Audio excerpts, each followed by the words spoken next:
in my mind are small businesses like you and I, like the businesses that we run, not something like the Lakers organization who received a $4.6 million loan. So I don't even know who submitted the request as a small business to the SBA for the Lakers, but whoever gave the money back, kudos. Whoever made the decision to give the money back, kudos to them, because they are my favorite team. I didn't want to have any ill will with them. But that said, let me introduce Dr. Jackson. She is the Business Development Manager for the Mayor's Office of Business Opportunity, which serves as a resource center for established and aspiring entrepreneurs that provides information on city, county, state, and federal regulations affecting the operations of Houston area businesses. In addition, OBO provides no-cost programs and services that will help small business owners thrive in today's competitive environment and going forward. So that said, Dr. Jackson, will you please give us a little bit of information on yourself and what the OBO office is doing with the small businesses right now? Wonderful. First of all, thank you for having me.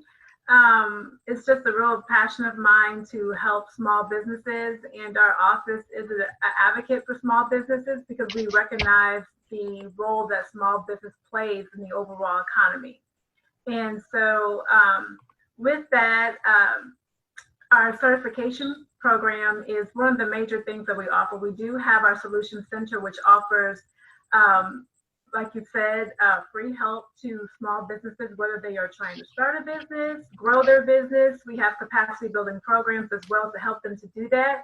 We also have business counseling, and we partner with various organizations to give opportunities for small businesses, and also with funding, help them to fund their business.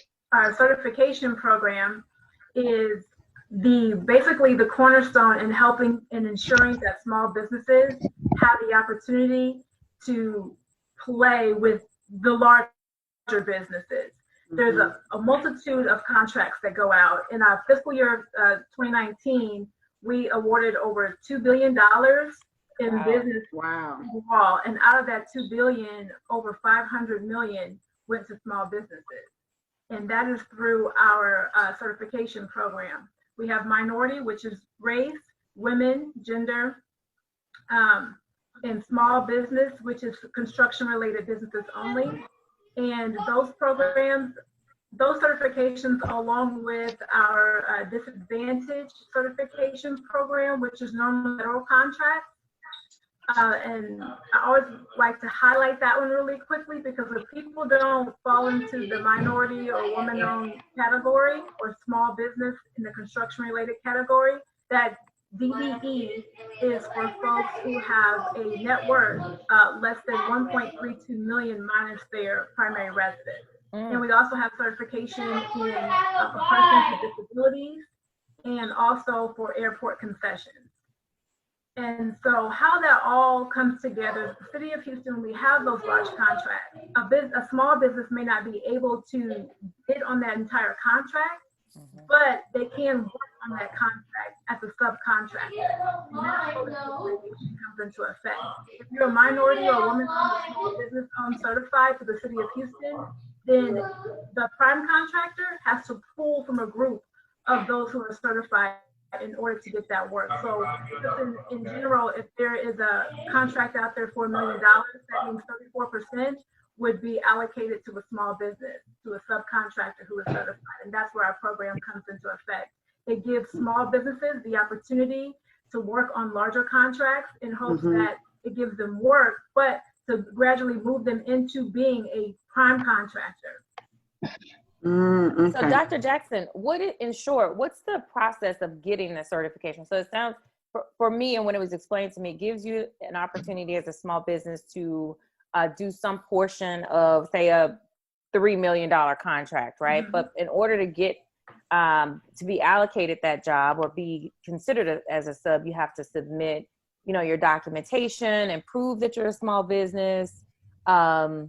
Is there, and you have to take a class. I remember going and I had to take a class. Is that about the gist of it, of getting the certification?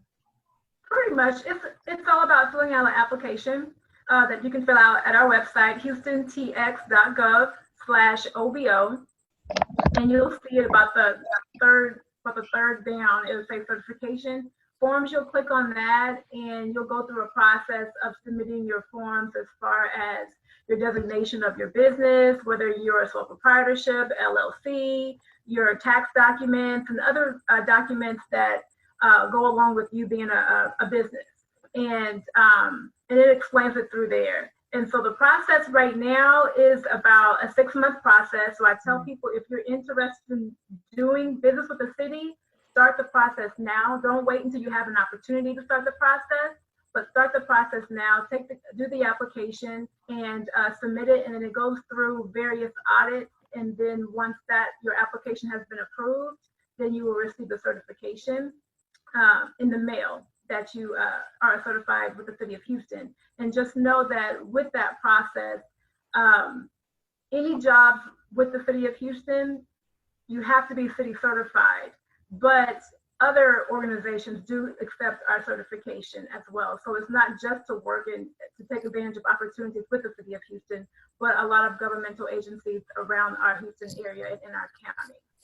And we used to have, prior to the pandemic, we used to have a class that you could come to every Thursday at 2 p.m. that will walk you through the process of completing the application. But now we have moved that class online. So it's still available on our website, houstontx.gov/OBO, and you can view that class online, and that'll help you to move seamlessly through the application process. Okay. And are there any, construction is a big part of probably a big swath of people who apply, but are there any businesses that are lacking right now, like architects, engineers? Are they able to take advantage of this, or is it just physical, like construction type company? The City of Houston has a entire gamut of opportunities available. Yes, there's architecture and engineering opportunities. There's also, if you're in retail, because remember, the City of Houston is buying for all the different departments in the City of Houston. So think about police officers have to have uniforms. So if you're in retail, there's opportunities there. Food, there's opportunities there. Pretty much every industry has the opportunity to do business with the City of Houston, and that certification will get you into the door. It's like the first step in really taking advantage of having opportunities and doing business with the City of Houston and other governmental agencies. So there's definitely opportunity for pretty much every industry. Got it. Wow. So I'm going to put a link on our Red Door Conversation page for the Houston Business Opportunities site, and to help people walk through the process if they missed it through the explanation here, but at least it'll be out there and available for small business to take advantage of. What else? Tana, I think we were talking earlier about DBAs, LLCs, because that's something that I think you have to have, Dr. Jackson, in order to apply for a small business. You have to have an LLC or DBA? Yes, you have to be a business. And one thing I want to point out is some of the other certifications that are available in the city, there's a time frame of having your business, operating your business. With our certification, there's really no time frame. So if you have been in business for a month and just say you have already made money, then you can go ahead and apply for our certification. So just make sure that you have your business, and what we're doing with that certification is making sure that you're an actual business and that you operate as an actual business. Okay. Now I have a question. With so many people operating business, especially now out of their homes, how does that work as far as them applying? It doesn't affect it at all. The application is online. You just go online to apply. We're just trying to make sure that you're an actual business. So whether your business is conducted online or in a physical atmosphere, that doesn't matter. Okay. We're looking that you're a business and you're able to perform under the premise of what you say your business is. Mm-hmm. Awesome. Okay. So that said, Tana, we were talking about, oh, sorry, there's some feedback. We were talking about small businesses, like Dr. Jackson said, if you're just starting out, you know, what do you need? If it's a DBA, LLC, like how do you go about even getting a DBA? Or, I mean, we know, but how would one, let's kind of share how people would go about getting a DBA or LLC, what those steps look like, so that then they can have the opportunity to go online and apply for resources like this. Right. So basically what they can do, you can do this a couple of ways. If you want to get your DBA, your sole proprietorship, you can either go down to the courthouse, or you can, and Dr. Porscha, please, correct me if you hear me saying something incorrect, or you can go down, or you can apply online through the Secretary of State, correct? For Texas. Yes, if you want to get your DBA, it's the county clerk's office. And Yeah. right now, I don't think they're taking people in person, but you can definitely go online and you can apply online or mail your application in. And the same with the LLC to the Secretary of State. Yes, that's correct. Yes, and it's only a couple of bucks. It's not that expensive to go ahead and file your business as doing business as a DBA. You can do it that way. Now, with the sole proprietorship, it is the simplest business form under which one can operate a business. The sole proprietorship is not a legal entity, correct? It's not a legal entity, the sole proprietorship? It's a legal business structure. The main difference for the audience to understand is that with the sole proprietorship, should there be any type of liability issue, it would fall on you as the person and not as a company. Your business. Yeah. Yes. And then there's also, now there's 3 different business entities. I'm sorry, guys, my battery is going out. How embarrassing. I got to jump up.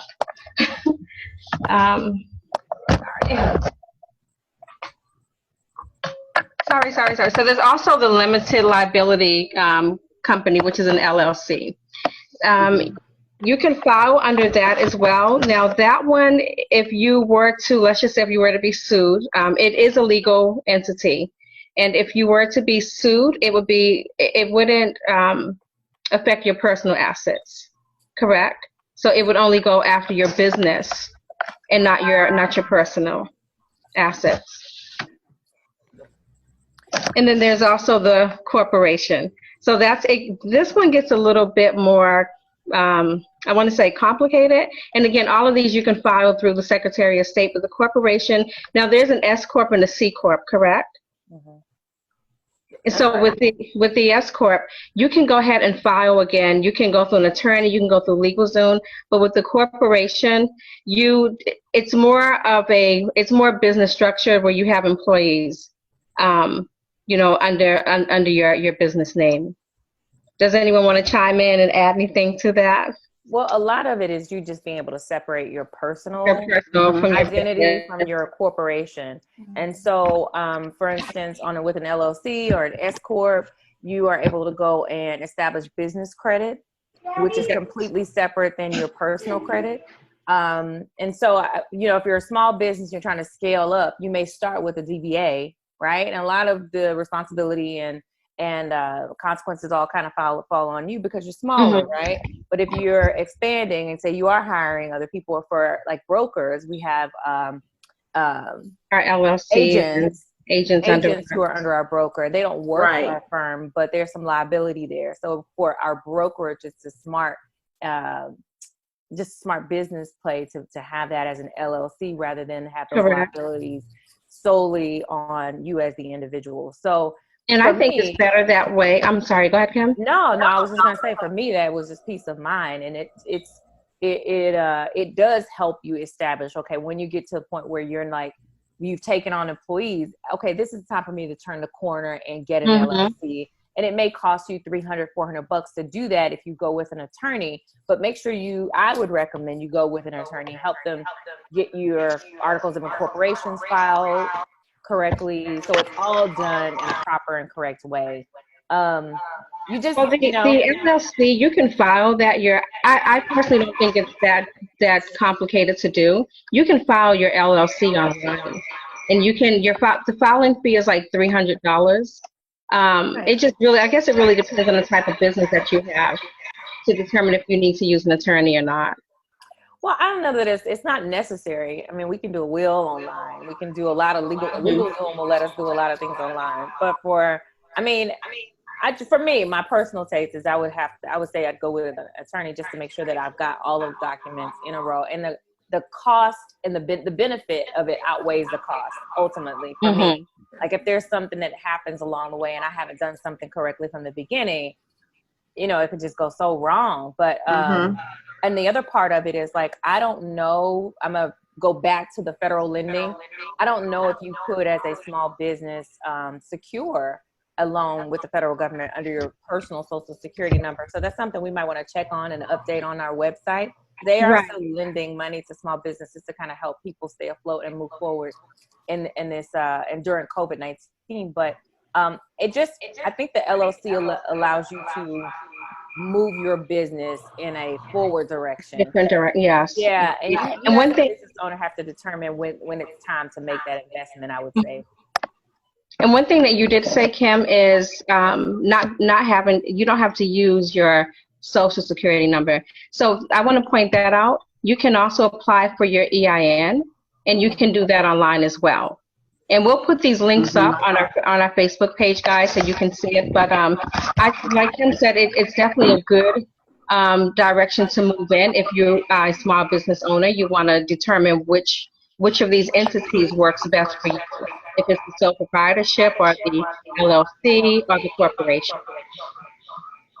And it's also, I'll point this out too, it's also a good idea to talk to your CPA so you understand how tax filings will work differently once you file the LLC and you start taking income under that LLC. Absolutely. And then the business credit itself, that is so important because once you file and you have your business up under one of these entities, you can go and apply for your business credit. And I personally think that's better than dipping into your own pockets to pay for your business expenses.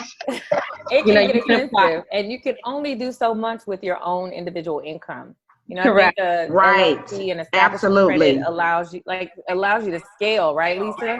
Exactly. It just puts you in a different category to be able to work with. As Porscha mentioned earlier, some of the bigger companies, when you have that business credit, it allows you to do more. It allows you to leverage better. It allows you to be able to, as they say, use other people's money instead of using your own personal money, yet getting the same things accomplished. You just, I know we feel a sense of security when we operate in that manner. Right. Just opens up. If I can just add too, just for the audience, business credit, when you're starting off, don't forget that your personal credit is going to affect that business credit. So it's not like you can just file for business credit and think that you're going to be able to get whatever amount that you desire. Your personal credit is going to be checked. So make sure you are getting your personal credit together so that when you do apply for business credit, you won't have a problem. Great point. And do you think it's a little difficult to get approved at the beginning because a business may be so brand new to get approved for business credit? Yes, the credit, whether it's business or personal, kind of works the same. So like if you're trying to apply for a credit card as an individual and you don't have any credit, of course you're not going to get the limit that you would like to get. It's going to be small, the same as business credit, but your personal credit can get you a whole lot farther in your business credit if it's together. Okay. Good point. Thanks, Porscha. Thank you. So I guess that leads into the portion of the show that I'm to talk about, and that's your tax advantages when you are a small business owner. A lot of times, I know everybody on this podcast has done it. When they first got into business, the first year that they had their business, when it was time to do taxes, there were a lot of things that were overlooked. And so let me give the disclaimer. I am not a CPA. I am a real estate broker. I practice real estate every day. However, I have filed small business as a small business owner for the last 18 years. We have filed taxes, and these are some of the tax advantages that we've been able to partake of. And I say we because my husband and I were in business together. So these are some of the tax advantages that we've been able to take care of.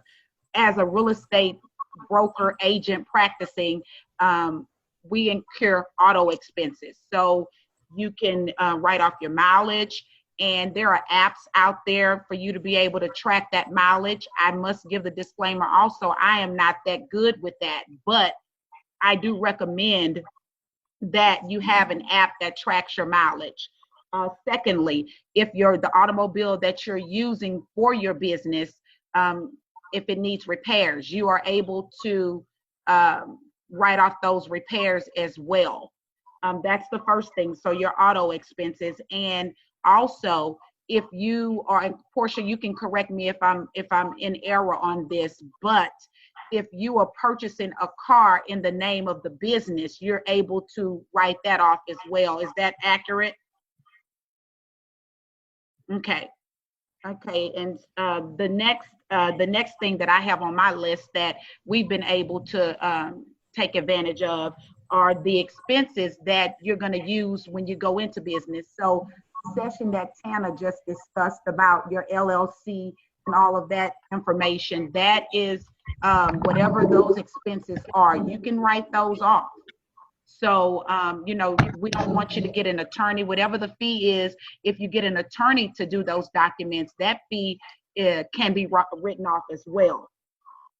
And the next thing I have on my list are professional fees. Professional fees, books that you purchase, ebooks that you purchase. I know I have an account with Audible. I'm able to write that off as well because there are certain things of books that I have relating to my industry, and I'm able to write that off. Professional fees. We're able to write off the fees for our CPA. Within the real estate industry, we have association fees to be a part of our association. We're able to write those fees off as well. So any professional fees within your industry, you're able to write off insurance. There is medical insurance. I have credit insurance on here. And for real estate, we have what we call errors and omissions insurance. That errors and omissions insurance, it protects us in the event that something goes wrong in one of the transactions that we have. And if you are a broker that has many agents, that E&O insurance also protects you and your agents. Mm-hmm. And Marla, Kim, Tana, if you guys want to interject on anything that I'm saying, please feel free to do that at any time. The medical, and I do know agents are able to write off medical insurance. That is not one that I do. I mention it because I know several agents that do. My husband works in industry and I'm on his insurance. So I don't write off my medical insurance, but I know that it can be done. The next thing on my list is travel. Anytime that you're traveling for your business, let's just say that you have a photography company. I'm going to use something different other than real estate. Let's just say you have a photography company and someone wants you to come and photograph their destination wedding. You can write those fees off if you are paying for, your flight there, your stay at that resort. You can write those fees off. Next on my list, I have equipment. And equipment could be anything from a laptop that you're using to, if you have a construction business or if you have a trucking company, to a truck that you bought. So it's really good, guys. I recommend that you have a bookkeeper. If you don't have a CPA, get you a bookkeeper. A bookkeeper can keep track of all of this. And I also recommend, what's smart is to have 1 or 2 credit cards that you use for your business, and you put everything on those. So when it's time to do your taxes, you're able to refer back to those credit cards and everything is there. Everything is there. All good information. It makes it Very much good easier. information. You're not, we're not in the days of saving receipts and things of that nature. You lose all of that. I know that I do. I lose all of that. So if it's business, it's going on an American Express or the card that's attached to my banking, my bank.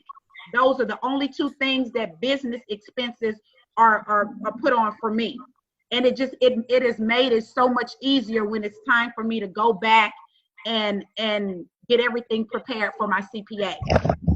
The next thing I have on my list are charitable contributions.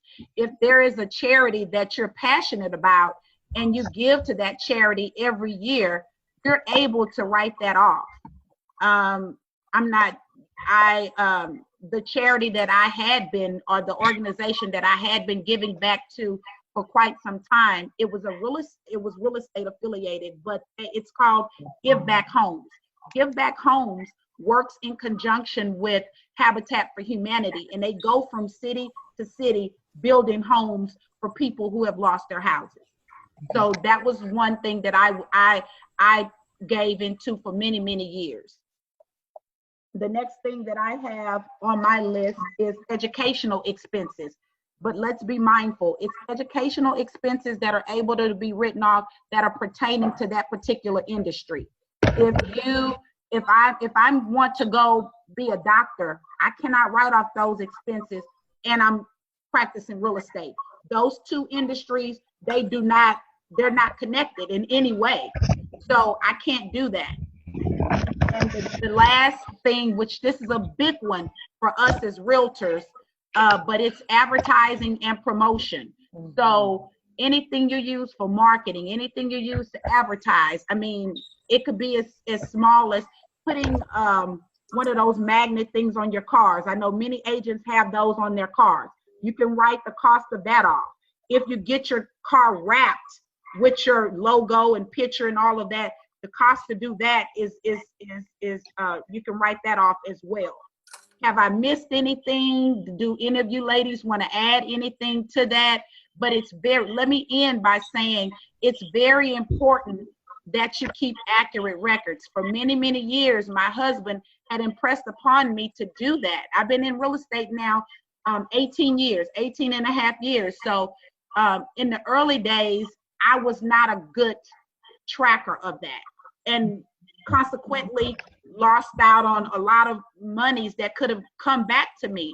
But once I learned how important it was, my records have become a lot more accurate, and we've just incorporated our CPA. He is very he assists us with that. You have to keep good records if you want to maximize what you're getting back. That's how. Absolutely. Those records are important. And I'd like to, Dr. Jackson, in applying as a small business owner, how important do you think these, having everything in order is? How much easier can it make the process? 100% easier, because when you're applying for that certification, you do have to provide your documentation as far as any paperwork that you use to file your business, also in taxes. So you'll need to have your statements, your financial statements together for 3 years, up to 3 years, the past 3 years to file for that certification. And actually, I'm glad you pointed that out, because that's what takes a lot of people a lot of times to fill out the application. If they do not have any records, they don't know, papers are here, papers are there, and they have to try to find all that information and put it together and upload it into the system for the application. So thank you for pointing that out. That will make the process a whole lot better. Absolutely. Can you give us a website that we can go to? How would we find that information for the people, our audience that's listening? Yeah, if they just go to HoustonTX.gov/OBO, and you'll see right there on that home page, it'll say certification. You just click on that link and it has all the information. And also, if anybody has any questions, because I know sometimes the process can be overwhelming, feel free to reach out to me. My email address is Porscha, Porcha.Jackson @HoustonTX.gov. Okay. Thank you so much for joining us today. You have been very helpful in helping us to get small business owners that swift kick that we all need sometimes to get our businesses where we need them to be. Thank you so much. And thank you to our audience that has been listening to us on today. If you have any questions, please feel free to reach out and to Dr. Jackson for her email address that she just gave. Also, you can send us your questions on our Red Door Conversations page via Facebook. Thank you so much. Okay. Happy Mother's Day to the Thank you. Happy mothers. Mother's Day, guys. Mother's Day. Thank All right, you guys. Bye-bye. Have a Have good good day. weekend. Bye-bye. Bye-bye.